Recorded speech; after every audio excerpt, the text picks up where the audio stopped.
Welcome back to TFC Talks The Podcast, where we talk about mental health with so many incredible therapists. I'm your host, Amanda Davison. I'm a licensed marriage and family therapist and CEO and founder of The Family Connection. We are so excited today to talk about kind of getting ready for summer and our summer lineup session, thinking about what self-care means. And today joining me is Kennedy. You're going to love getting to know her. And one of the reasons I invited you, Kennedy, is so much about self-care is really about regulation. And you come to the table with just a natural regulation, like it's something you work at really hard. And so as we talk about self-care, I brought you in as the expert guru to tell us about that. And so Kennedy, introduce yourself and tell us just a little bit about who you are. Hi, I'm Kennedy. I also work at The Family Connection. I'm an LMHC, but trying to work towards that independent Almost there. license. You're right there. They're taking their time, it's a process, but we're getting there. Just the final details. Yes, exactly. And I do a little bit of art therapy too, so I dabble in that. I don't have a license in it, but I still practice with it and incorporate some art, some narrative stuff in there, so really enjoy that. Yeah, so really a great therapist who can bring in so many different aspects of just healing, whether that's art or whether that's mindfulness or whether that's just so many different skills that you bring to the table. And so as we're getting ready to kind of step into summer, which is a little bit hard to say summer today for us because we're driving in with all of this rain. And for those of you who don't live in New Mexico, when rain happens in New Mexico and it lasts more than 5 minutes, we have this very perplexed look on our face. But as we get ready for summer, one of the things that we think about is we think about getting healthier, getting into the gym, and we think about that. And so with mental health, we really start thinking about what does self-care look like? And so that's a lot of what we're going to talk about today is what is self-care. And we're going to dive into some tips and tricks as we learn from you, and you and I get to have some dialogue to share with our listeners to help them really set themselves up well for summer in that self-care vibe. So let's dive into it. Okay. Sound good? So without further ado, so let's talk a little bit about what is self-care. So if you were to define self-care, what would you say is self-care? I feel like it could be a range of many things, but what I think of is just the things that bring you joy or bring you relaxation in your life. So could be the basic things like getting in some time to yourself, getting some reading in, or taking a bath at the end of the day. I think people often think about that, but it can be even just the basics, like getting enough to eat, getting your 8 hours of rest if you can, 8 hours of sleep. So just anything that helps you function better day to day. Yeah, I think of that same thing. When I was thinking of self-care, I think it's such a popular psychology term that sometimes the definition of it can be so wide-ranging. And so I was really thinking about that, and I was thinking, gosh, to me, self-care is about really getting back some of that internal energy, right? That place that keeps us going, that piece that gives us confidence to be ourselves and to show up because we live stressed. Let's be honest, we live stressed. Absolutely. Yeah. And so our brains, when we respond to stress, they naturally want to go into survival mode. And so we start perceiving every stress that comes in as survival, right?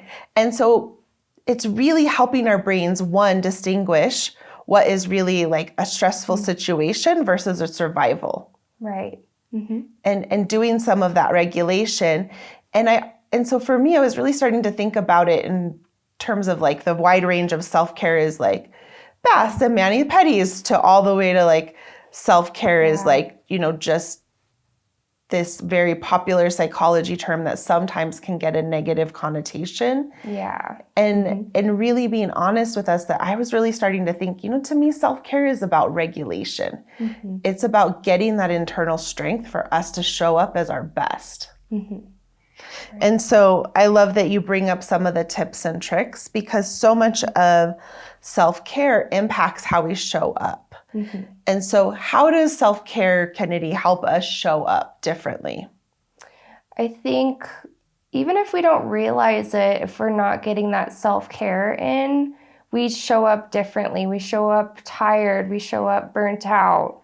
And it can show through our work, through our appearance sometimes. We don't put as much effort into our appearance. And I think that can show where our mental state is sometimes too. So putting effort into those little things, I think, makes a difference day to day. And people can feel it. People can see like, hey, she's not taking care of herself the same way, or she seems different today. So just, noticing those things with each other and kind of like checking in like, hey, I noticed this change in you. How are you? Like, where are you at? Yeah, exactly. So I think even the little things make a difference. I love that you bring that up, because I think one of the things that I think about with self-care is it can sometimes have this wide range. And I think we forget that first word, self. Yes. Right? It's really about knowing ourselves, to lead ourselves, and to be able to care for ourselves in a way that is meaningful. And so I think of you and I, and one of the things that I really admire about you is I think this is a skill that you naturally have. And I'd love for you to speak a little bit about how you come in. I've seen you so much in office environments and other pieces where in so many ways, I admire the way that you show up unapologetically you. Somebody else can be very wild and bold and loud. And like, you are really good at kind of knowing where and how to regulate yourself. So tell me your tips. How do you do this, Kennedy? And how do you make it look so seamless? That's a good question. I think it's something that, you're right, I think it does kind of come naturally, so I don't even think about it.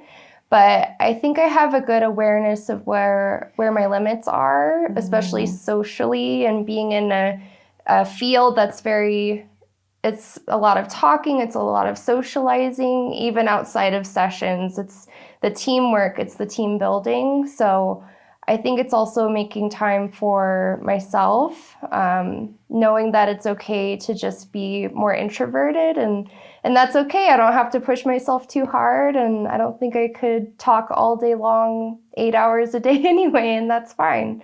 So just knowing where my limits lie and just accepting that. I think I've accepted more of my introverted side lately, and I think that's also helped me come out of my shell more too, in a weird way. So I love that you think about, like, as you're talking about self-care, and you talk about some of the stressors, right? Yeah. There's stressors of like those social pressures to fit in. There's stressors of work. There's stress of just the demands of everyday life.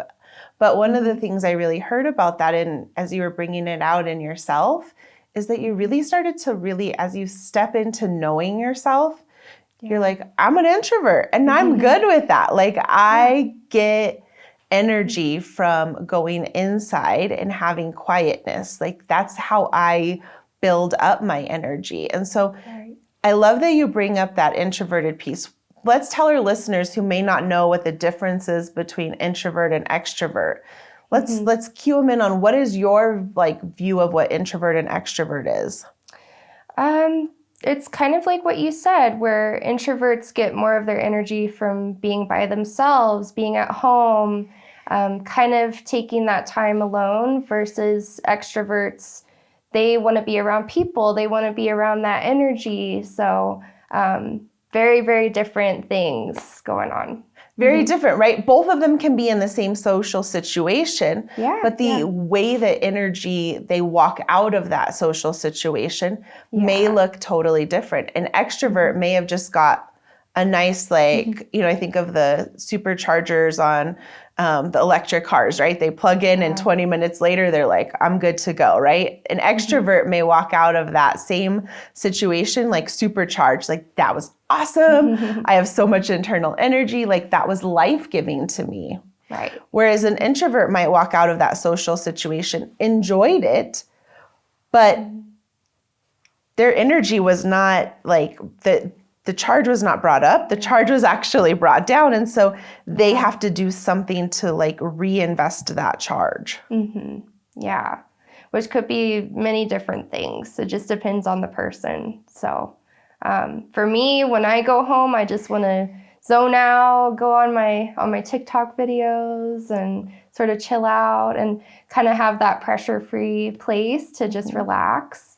But then I'm more energized, and then I can go in and talk to people again the next day. So I think that's where the self-care comes in, just making time for that, so I'm not carrying that over until tomorrow.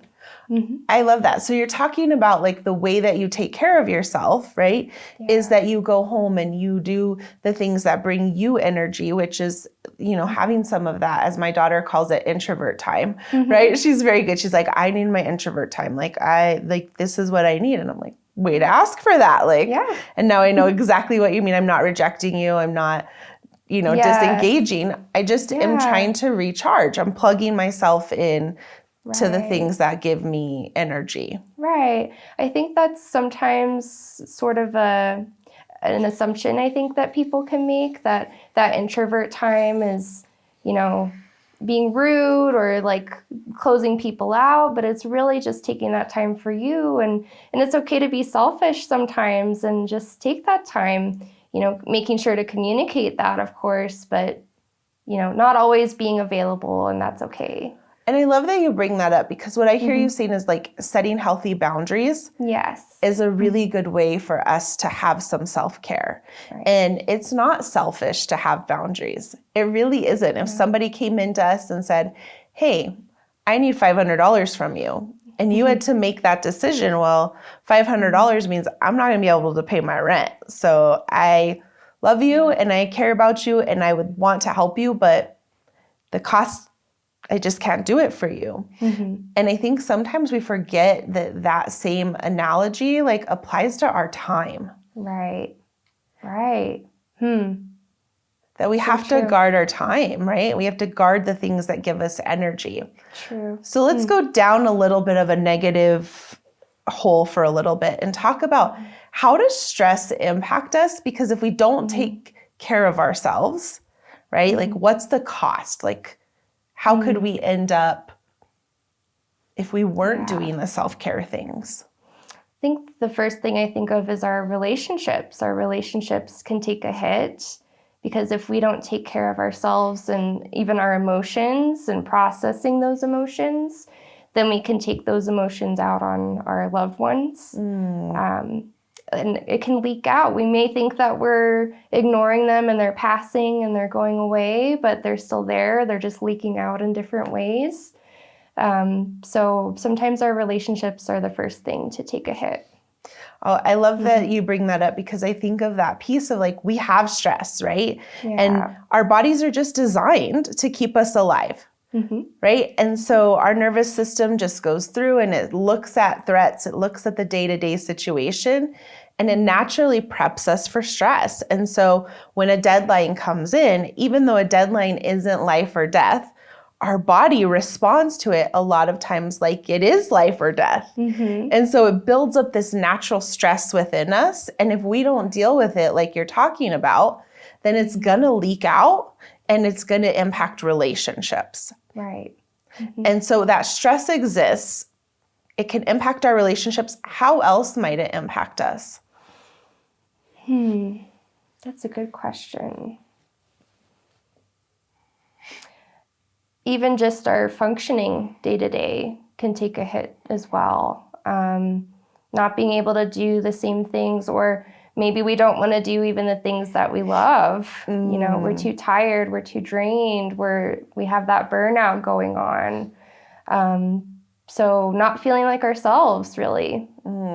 So that piece of one of the things that can kind of rob us from is joy. The things that used to give us energy, right? And we're talking about that self-care is making sure we're managing our internal energy levels. And part of that is I hear us saying if we don't manage our stress well, then it can actually deplete us so much that it robs us of joy. Exactly. And those self-care activities, those hobbies, that makes every day different. That takes us away from the monotony of the day-to-day. That's what brings us joy. And I think that's where we can feel more ourselves. That brings out our personality and who we want to show up as every day. Yeah, absolutely. So if we're living in that place of constant stress and like we're in safety mode all the time, right? Then we don't get to be our real selves because we're in a survival self. And that doesn't feel good to other people and it doesn't feel good within us. And so managing our internal levels is a good way to kind of recognize that. I also think of like, for me, personally, you've watched this journey, right? Like, I think a lot of times for me, stress and that internal, like that, sometimes that lack of self-care to regulate that can show up as illness because that stress just stays in your system.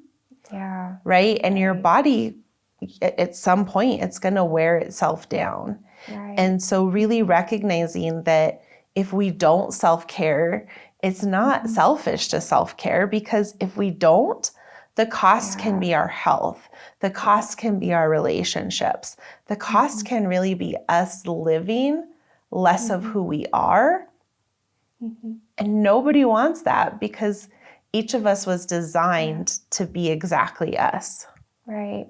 I think we have to look in the bigger picture. Like, it may feel selfish right now that we're doing these things and they may feel small, but like you said, there's health, there's the big impacts that it can lead to and get in the way with sometimes. Yeah, I love that you bring that up, is that like so much of like being in the stress responses right here and that here and now, like it's a very small view of the world versus like when we take a step back and we see like the bigger picture, that self-care is really about us being authentic for the long haul, not living moment to moment. Yes. Yeah, exactly. And consistency is important too, not just doing one self-care thing here and there, when we feel like it, but even doing it when we don't feel like it too. When it's hard, that's when it really matters, I think. Absolutely. There's that self-discipline in it, right? That says self-care isn't something that we do when we feel good. Self-care is something that we do to consistently manage our energy levels so that we can show up as our best self. Exactly. And if we can find like our baseline self-care, that can be really helpful. So if we know, okay, as long as I get this, and this done, I'm okay. And anything else is extra, but just making sure to get that baseline self-care in.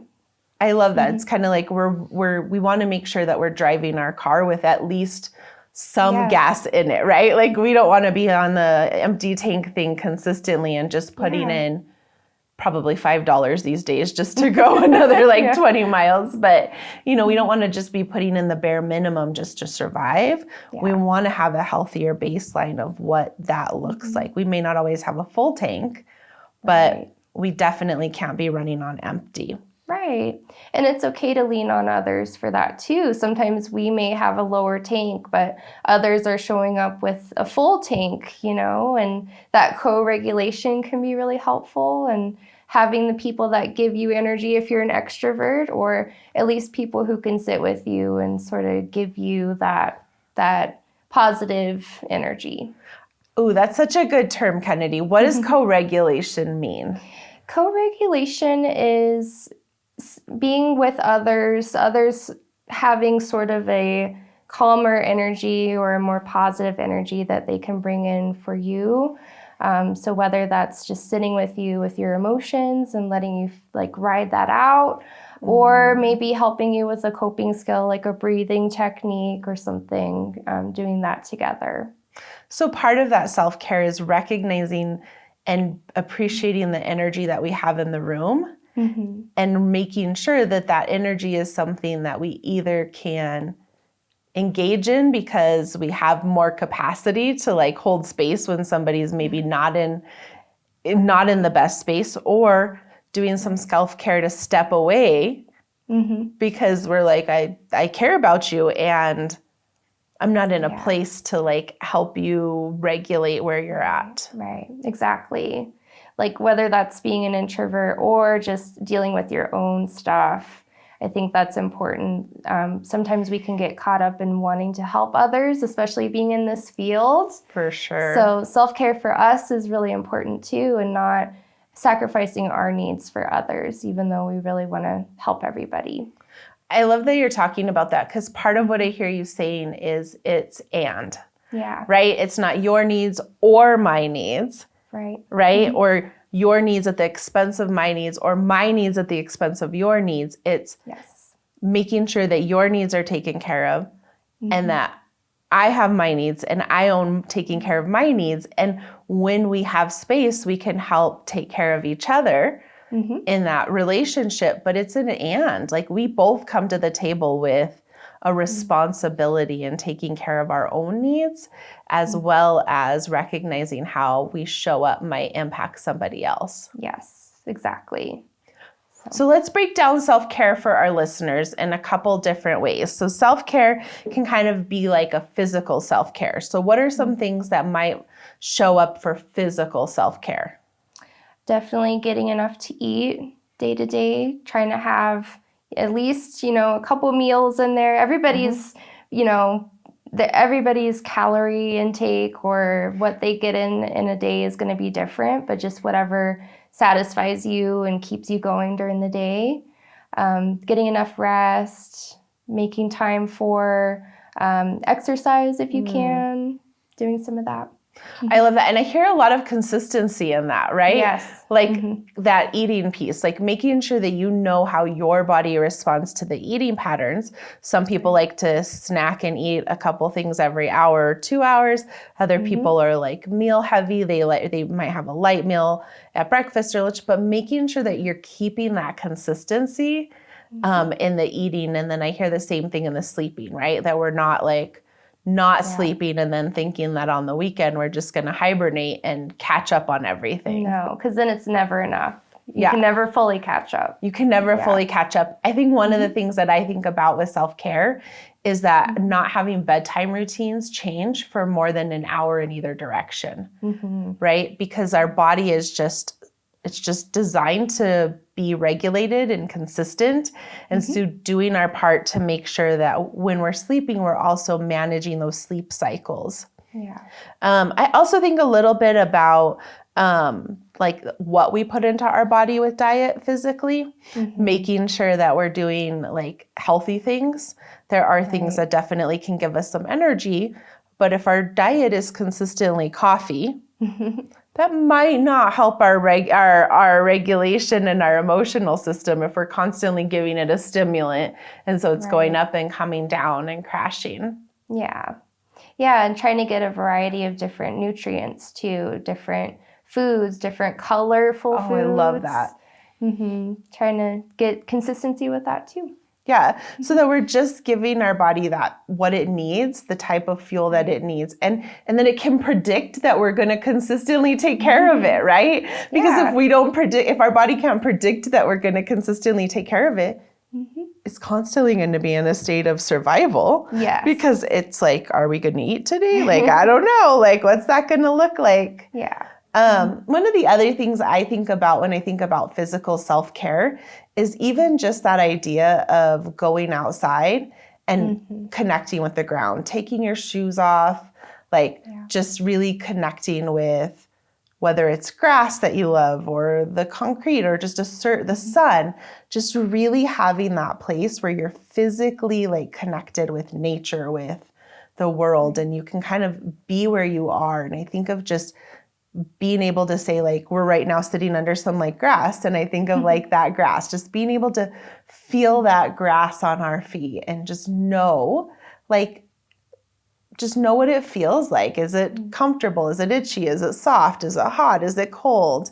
And doing those activities to really orient us physically to the environment that we're in. Yeah, I love sensory grounding. I think that can really bring us back to where we are in the present and that mindfulness too.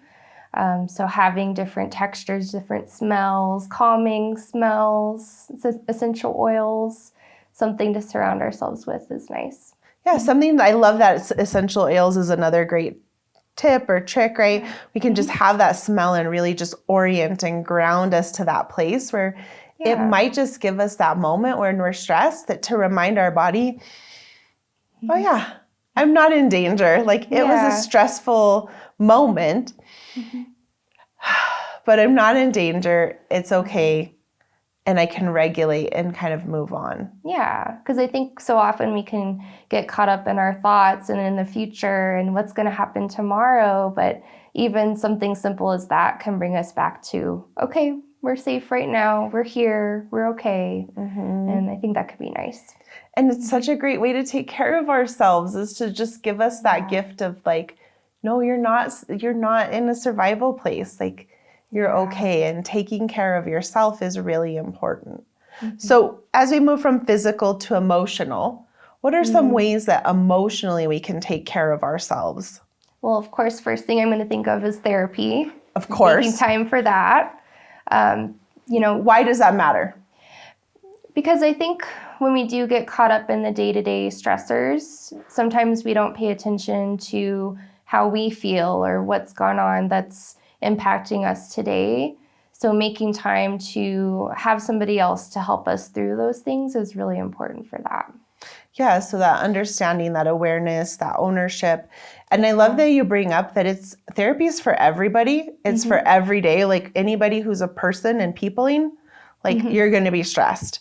Yeah. It's not for somebody who's at their wit's end or I think some of those negative pieces of like, they're crazy or they're this or they're that. Yeah. What else can we do for that emotional self-care?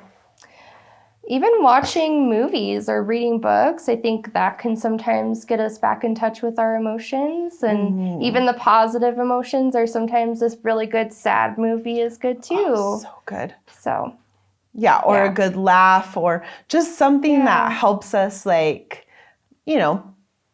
just kind of be present. I think of I think of some skill building like opposite to action, right? Yes. Like that idea of like, I feel really sad. And sometimes what we want to do is we want to watch a sad movie. And sometimes that's a really great way to take care of ourselves. Right.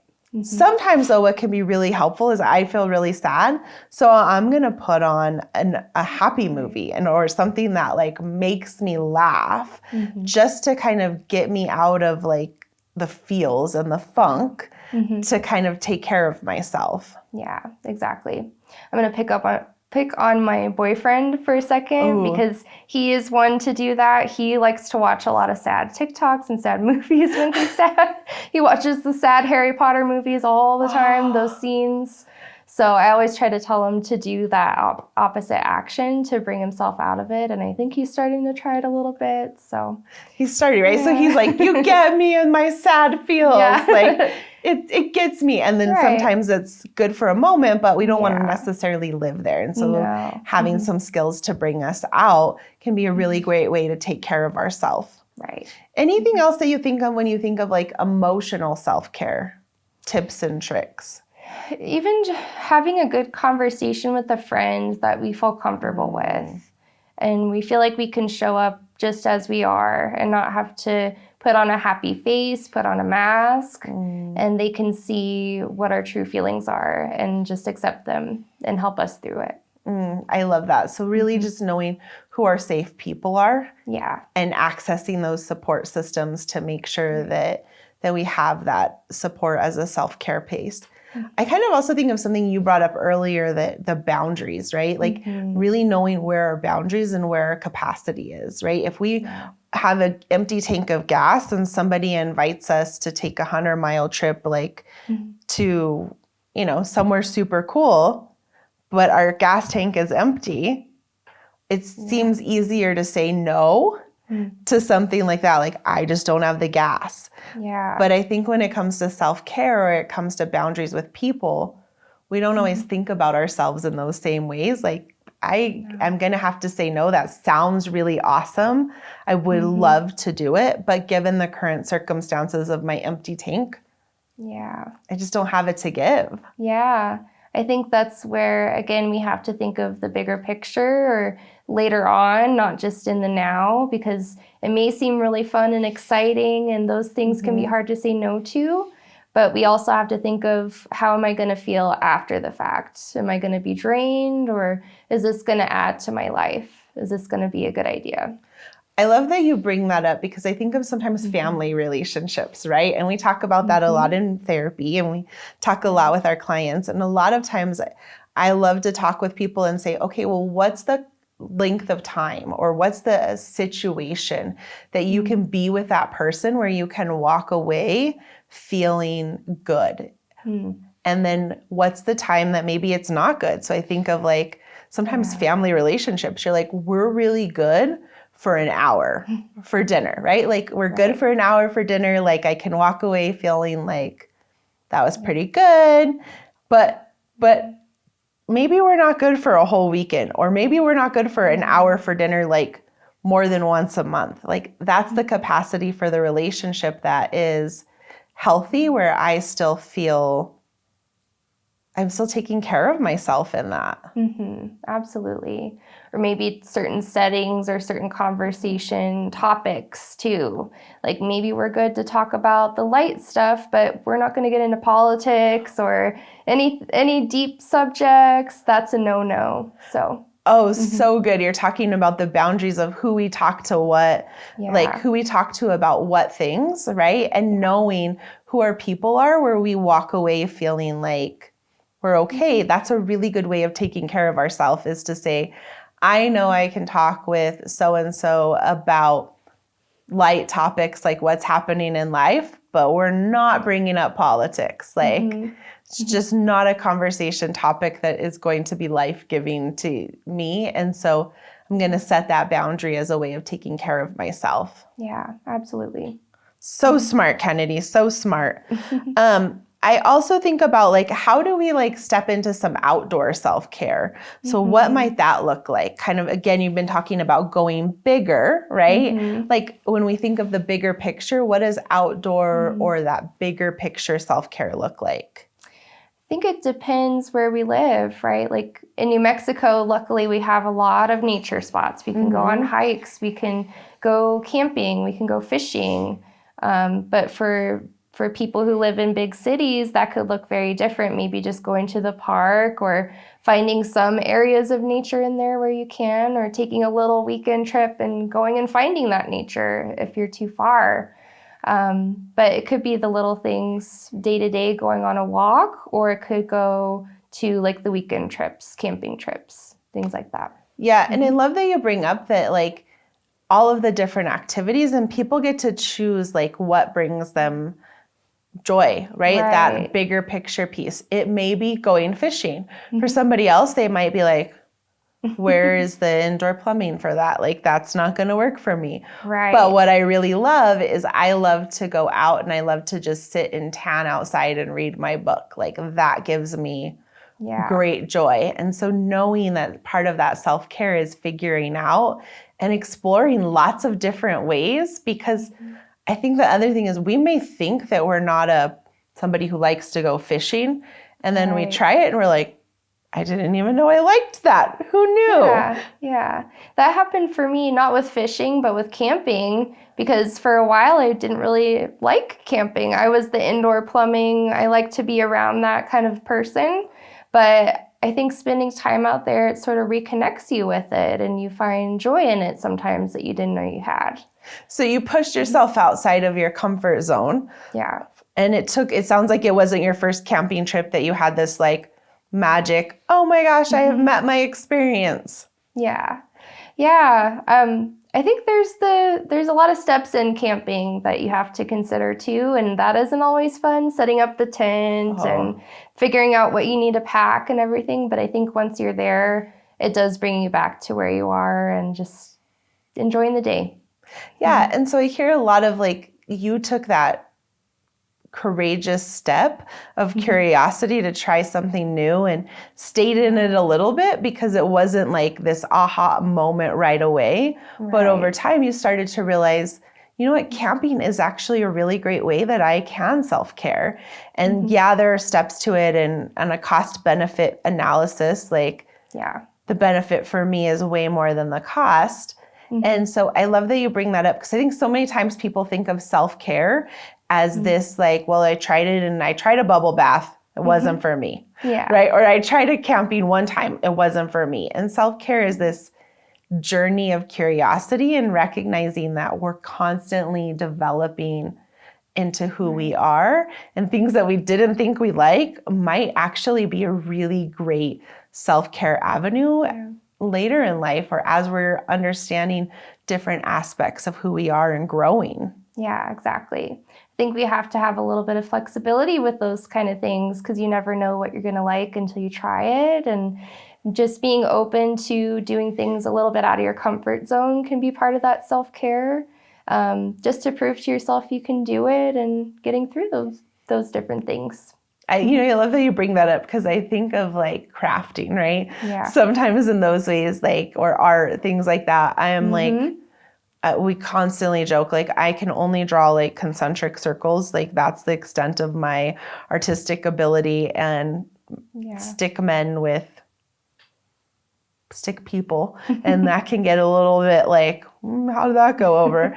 But it's funny, because that may not be my like piece, but a lot of times just kind of getting into and doing some kind of like crafting or art project for me can be a self-care, and recognizing that the outcome, like the outcome may not actually be what drives me. It's the experience of that actually gives me energy. And I think we go back to that piece as we finish up, that a lot of these activities are things like we're looking for in self-care that bring energy, that kind of refill our tank, so to speak, so that we can go out and be us. Absolutely. And I think too, just keeping in mind our mindset about those activities, because that can take away from some of the self-care when we judge ourselves, like with the drawing or with camping, stressing ourselves out with all the steps.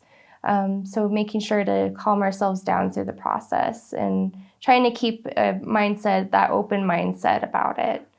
That's such a key part that you bring up, is that when we're doing these self-care activities, that we're not judging ourselves or comparing ourselves to some kind of ideal or something else, that we're just grounded in the experience and recognizing like, how are we doing? How are we experiencing it? And if I get out of my head, actually I might like it a lot more than what I thought. Yeah. And then the mindfulness of just being in the moment versus in our heads, pulling ourselves back to that. Pulling ourselves back, and really like, again, it goes back to so much of self-care is about regulation, right? And we do self-care to regulate ourselves better. It's really this way of taking care of ourselves and recognizing how we're showing up. Yeah. Kennedy, thank you so much for your wisdom today. You've given us so many great tips and tricks and just things to think about, some really exciting terms for us to learn, which is so empowering for us. And I am so grateful. Thank you for your wisdom, your time. You are truly a blessing to our community and to your commitment to change mental health. And with that, we've come to the end of another enriching episode of our TFC Talks. I want to extend again a heartfelt thank you to you, Kennedy, for joining us today. I hope our discussion provided you with just an exciting and an opportunity to be curious about what are the things that bring you life, what are the things that help you regulate and just show up as your best version of yourself, not consistently living in this place of empty or stress, but really this place of truly being your whole self and being you, just you, not you in relationship to anyone else. And self-care is about really honoring that journey within yourself. So it's necessary. You matter. You're important, and you're an important part of this world. And we need you just as you are. So remember to take care of yourself. Remember to make sure that those around you that you love and care about are also taking care of themselves. That's going to be huge and enriching. And as we wrap up, I want to leave you with this exciting thing as we start for summer, is use this as a time to grow. Use this as a time for renewal. You deserve and those moments of peace and joy, and your community wants that for you, and we need that from you so that you can really step in and be who you are in this circle. So As always, if you like our episodes, please rate us. Make sure that you like our podcast. Make sure that you're sharing it with those that you care about. We truly appreciate you. You can always find us at tfc.health. We appreciate your time, and we look forward to seeing you again next month on our next podcast of TFC Talks.